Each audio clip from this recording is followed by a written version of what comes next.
The crystalline spires of Veldar Prime cast prismatic shadows across the empty streets below. Ambassador Nyx Val stood at the observation deck of the council chamber, her iridescent skin dulled with worry as she watched the last transport ship disappear into the purple-tinged atmosphere. Another failed evacuation attempt.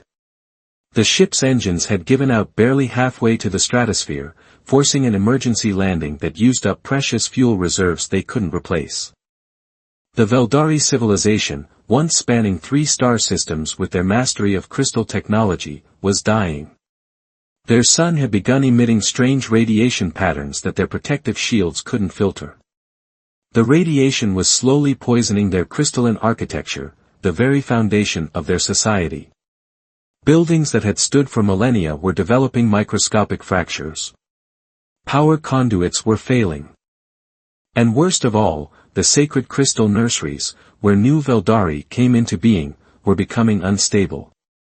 Ambassador, a voice called from behind her. It was First Engineer Zarakel, her normal luminescent patterns flickering with exhaustion. The latest readings from the core matrix are troubling. We have perhaps 3 lunar cycles before total systemic failure. Nyx Val's inner lights dimmed further. 3 cycles. Not even enough time to evacuate a tenth of their remaining population. They had sent countless distress signals into the void, but the few spacefaring races within range either lacked the technological capability to help or were too focused on their own survival in these difficult times. The quiet of their dying world was shattered by an alert from the long-range detection array. Zarakel rushed to the control panel, her fingers dancing across the crystal interface. Ambassador, there's a ship approaching. Unlike any design we've encountered. The vessel that appeared on their screens was indeed strange, all angles and metal, with massive engines that seemed almost crude compared to Veldari crystalline propulsion. But it was the signal it was broadcasting that caught their attention. We're receiving a transmission, Zarakel announced. Wait. It's responding to our distress beacon. In multiple frequencies. The message was simple: this is Captain Ramirez of the Earth vessel Horizon Breaker. We've detected your emergency broadcast. We're here to help. Humans. The species was barely known to the Veldari, mentioned only in passing by trading vessels. They were young, their civilization still planet-bound when the Veldari were building their first interstellar gates. But the stories about them were intriguing. They were said to be adaptable, innovative, and surprisingly resilient. The Horizon Breaker's landing was anything but elegant. It descended with a roar of chemical engines, kicking up clouds of crystal dust from the landing pad. The ship's hull bore scars from asteroid impacts and what looked like weapons fire, patched with materials of varying origins. It wasn't beautiful, but there was something impressive about its rugged functionality. Captain Ramirez emerged first, followed by her crew. They wore environmental suits that looked cobbled together from different technological generations, but their movements were confident and purposeful. The captain removed her helmet, revealing dark eyes that seemed to take in everything at once and short silver hair that caught the light of Veldar's dying sun. Ambassador Nyx Val, she asked, pronouncing the Veldari name with careful respect. We picked up your distress signal 3 weeks ago. Been pushing our engines to the limit to get here. You came solely because of our distress call. Nyx Val's translator struggled with the concept. That's what we do, Ramirez replied simply. Now, my chief engineer Lieutenant Patel and our xenophysicist Dr. Okoro would like to examine your crystal matrix technology. From what we gathered from your beacon, that's where the problem starts. With your permission, of course. The humans moved with unexpected efficiency. They didn't waste time with formal protocols or lengthy discussions. Within hours, they had set up a base of operations in one of the failing crystal towers, their equipment a stark contrast to the elegant Veldari technology surrounding them. Lieutenant Patel, a woman with quick hands and quicker mind, worked alongside Zarakel, asking questions that revealed a deep understanding of crystal structures despite never having encountered Veldari technology before. Dar. Okoro, tall and thoughtful, spent hours analyzing the radiation patterns from the sun, developing theories about its strange behavior. But it was Captain Ramirez who truly captured the Veldari's attention. She moved between teams, coordinating efforts, making decisions on the fly, and most surprisingly, working alongside her crew when physical labor was needed. The concept of a leader participating in manual tasks was foreign to Veldari culture, but there was something compelling about it. "Your approach is unorthodox," Nixval observed, watching the humans at work. "Humanity's specialty," Ramirez replied with a slight smile. "We've learned that sometimes the best solutions aren't the most elegant ones.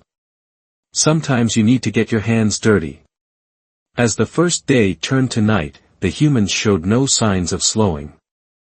They had already begun developing theories about the radiation's effect on the crystal matrices and were discussing potential solutions that the Veldari would never have considered.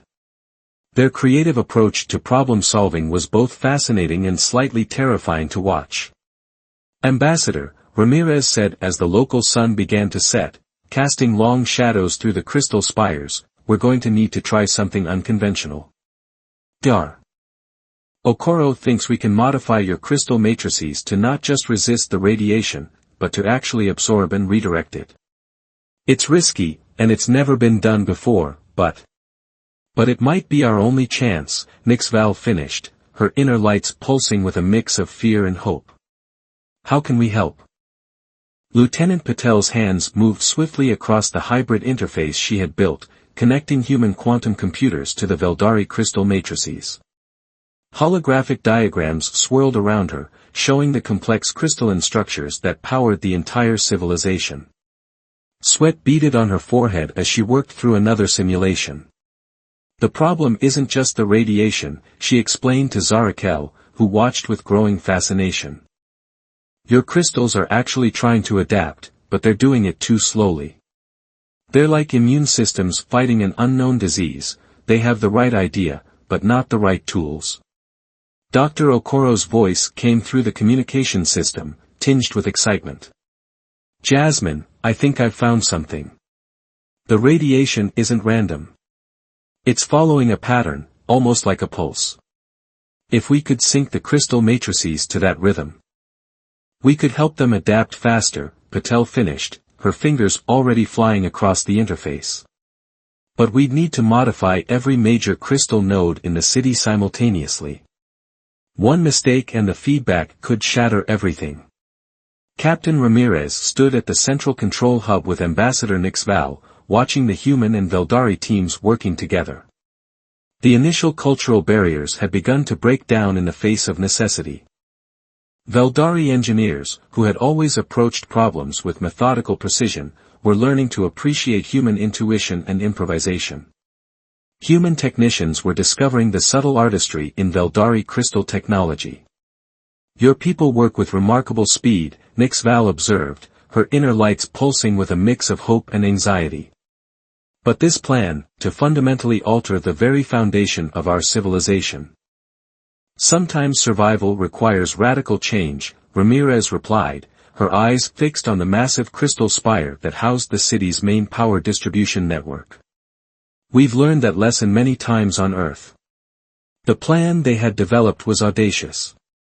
The human scientists had discovered that the strange radiation from the Veldari sun wasn't just damaging the crystals, it was attempting to communicate with them.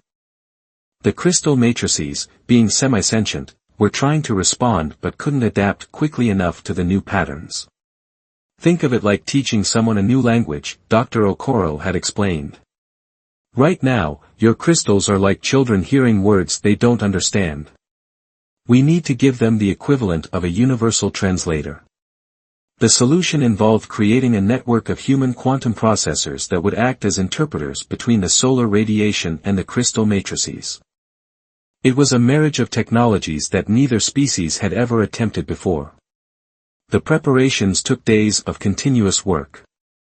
Lieutenant Patel and her engineering team, working with Zarakel's Veldari technicians, installed quantum nodes at critical junctions throughout the crystal network.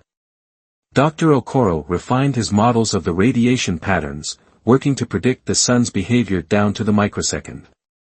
But it wasn't just a technical challenge. The Veldari had to overcome centuries of cultural tradition that taught them to preserve their crystal technology in its pure form.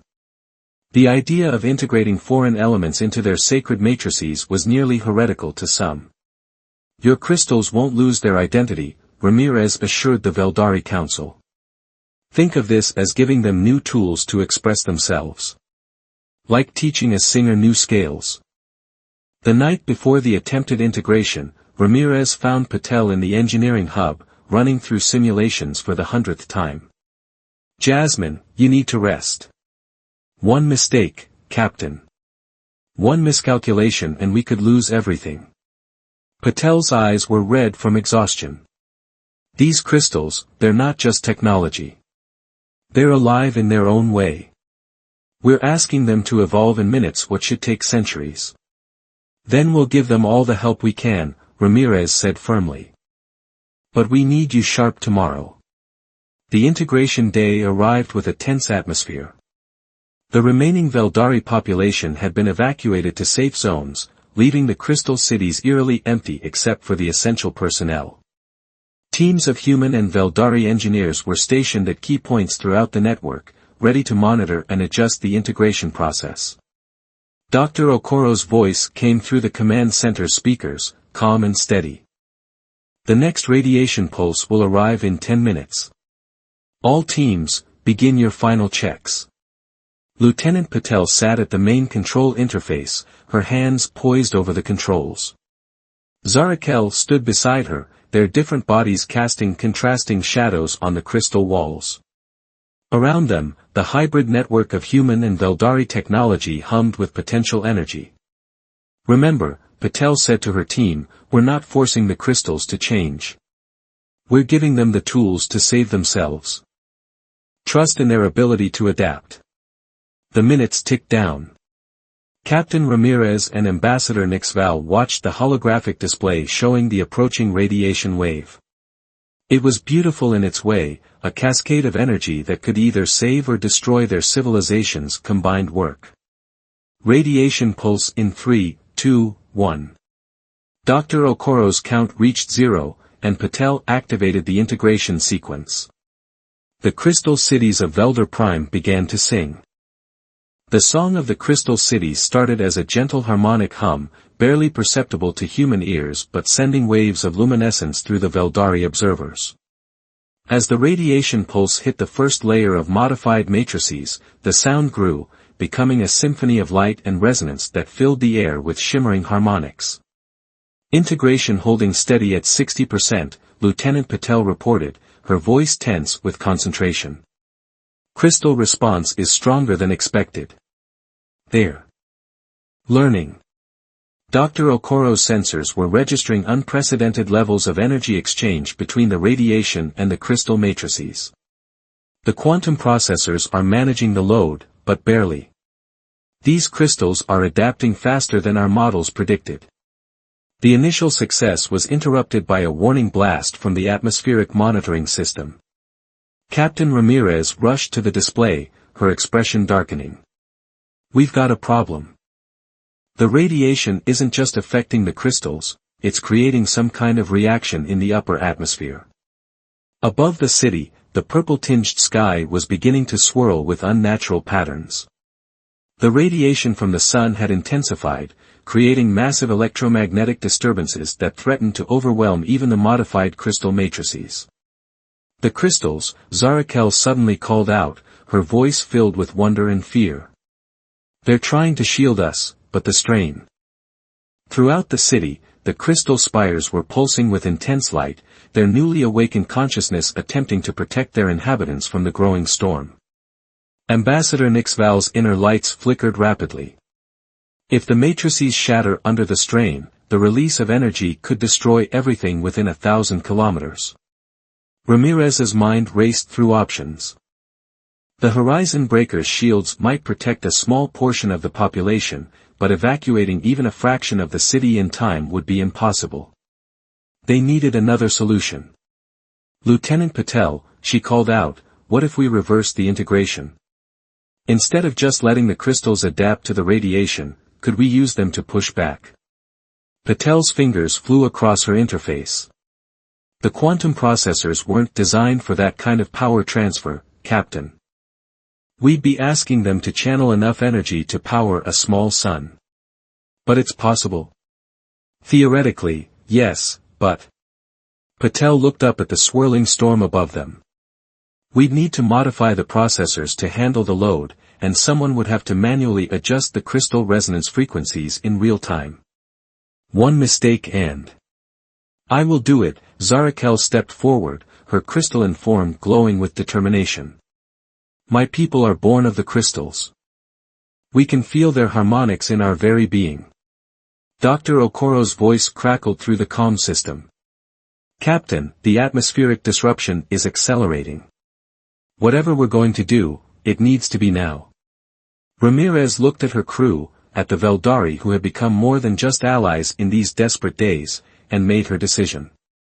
Do it. Reconfigure every processor we have. Strip the horizon breaker if you have to. We're not losing this fight. The next hours were a blur of desperate activity. Human engineers worked alongside Veldari technicians, rebuilding quantum processors and reinforcing crystal nodes.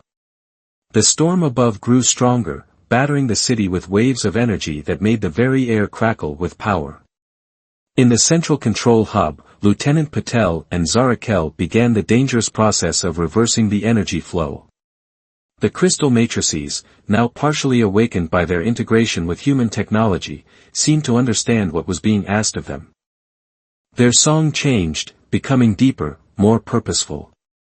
Energy transfer beginning, Patel announced, her hands dancing across the hybrid controls. Zarakel, the resonance is yours to guide. The Veldari engineer stood in the center of a circle of crystal spires, her form glowing brighter as she connected with the matrices. Her movements became a dance, each gesture adjusting the complex harmonics that would determine their survival or destruction. The storm reached its peak just as the modified network came fully online. Lightning of impossible colors arced between the crystal towers, and the quantum processors screamed with the strain of channeling powers they were never designed to contain. Hull plating from the horizon breaker is failing, one of the engineers reported. We're losing processing capacity. Reroute everything through the main crystal core, Ramirez ordered. Give Zarakel every bit of power we have left. In that moment, something extraordinary happened. The crystal matrices, pushed to their absolute limits and enhanced by human technology, achieved a kind of collective consciousness. Their song became a roar that shook the foundations of the city, and above them, the storm began to change. The swirling chaos of radiation and energy started to organize itself, forming patterns that matched the crystal's harmonics.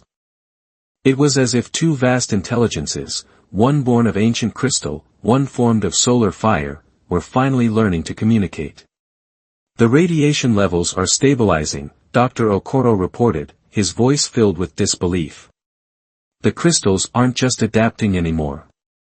They're teaching the sun a new way to sing. Ambassador Nixval watched in awe as the purple sky began to clear, revealing stars that had been hidden behind the radiation storms for too long. They did it, she whispered. Together, they actually did it.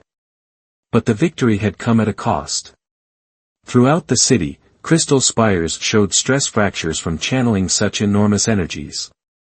The human quantum processors were burnt out, their circuits fused into abstract sculptures. And in the control hub, Zarakel collapsed, her crystalline form dimmed from the effort of conducting the planet's symphony of survival.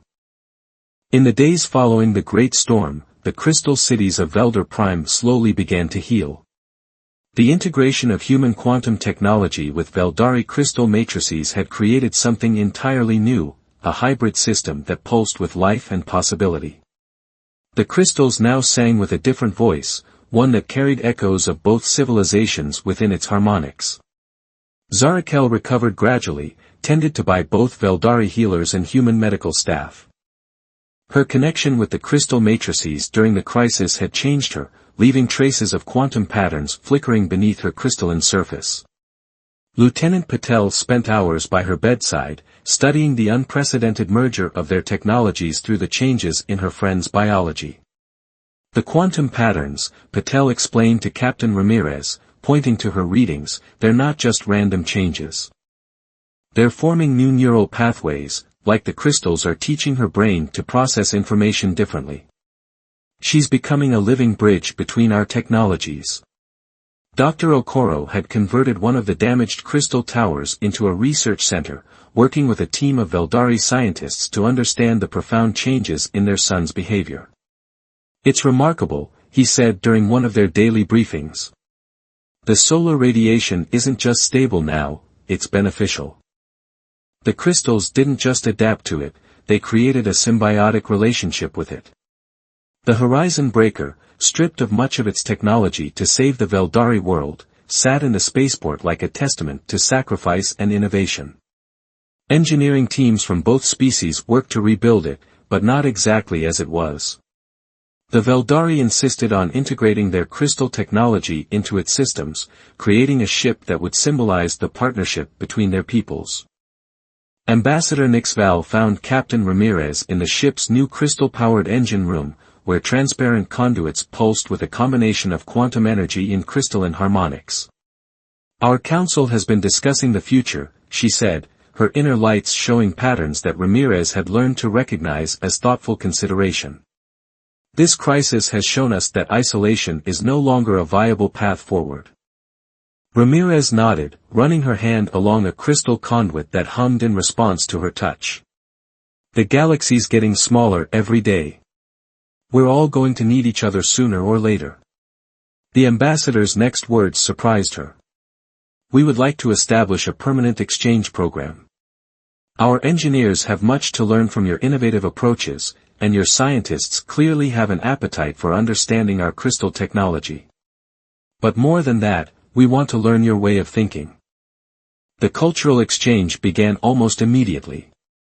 Young Veldari, traditionally bound by rigid protocols and methodical approaches, found themselves drawn to the human capacity for intuitive leaps and creative problem-solving. Human scientists and engineers, accustomed to brute-forcing solutions through technology, learned the subtle art of working in harmony with living crystal systems. Lieutenant Patel established the first joint research facility, working with a recovered Zarakel to explore the possibilities of their merged technologies. The facility became known as the Resonance Institute, its laboratories humming with the songs of crystals enhanced by quantum computing. We're not just combining technologies, Patel explained to a group of visiting dignitaries from Earth. We're creating new ways of thinking about what's possible. The crystals have consciousness, creativity, they're teaching us as much as we're teaching them. The changes weren't limited to technology. The Veldari cities, once austere and formal, began to pulse with new energy as human culture seeped into their society. Music became more than just crystal harmonics, it became a way of expressing the emotional depths that the Veldari had long kept contained. Art evolved as human painters and sculptors collaborated with Veldari crystal shapers, creating works that seemed to bridge the gap between organic and mineral life. Dr. Okoro's research led to breakthrough after breakthrough as they understood more about the relationship between the crystal matrices and the solar radiation. The sun wasn't trying to destroy the crystals, he explained during a joint scientific conference. It was attempting to evolve them, to push them toward a new state of existence. We just helped facilitate that evolution. But perhaps the most profound changes were the personal ones. Captain Ramirez watched as her crew, originally planning a brief rescue mission, found themselves increasingly reluctant to leave. Human and Veldari children played together in the crystal gardens, their laughter mixing with the singing of the spires. Engineers from both species spent off-duty hours sharing stories and ideas, each learning to see the universe through the other's eyes. One evening, as Velder Prime's sun set in a display of colors that would have been impossible before the integration, Ramirez found Ambassador Nixval in the observation deck of the newly rebuilt council chamber. The ambassador's crystalline form reflected the sunset in ways that made her seem to glow from within. "Did you ever imagine," Nixval asked, "when you first received our distress signal, that it would lead to all of this?" Ramirez smiled, watching a group of human and Veldari students passing below, engaged in animated discussion. Honestly? No. We came to solve a problem, to save lives if we could. But this. She gestured at the thriving city around them. This is something I don't think either of our species could have achieved alone. Perhaps that is the greatest lesson in all of this, Nixval replied, her inner lights pulsing with what Ramirez now recognized as joy. The universe has a way of bringing together those who need each other, even if they don't know it yet. 5 years after the Great Storm, Velder Prime had become a symbol of what was possible when different species worked together. The crystal cities now pulsed with a harmonious blend of Veldari tradition and human innovation, their spires reaching toward a sky that had once threatened their destruction but now nourished their growth. Lieutenant Patel stood in the graduation hall of the Resonance Institute, watching the first class of hybrid-trained engineers receive their certifications. Among them was a group of human students who had learned to shape crystal matrices with their minds, and young Veldari who had mastered quantum mechanics.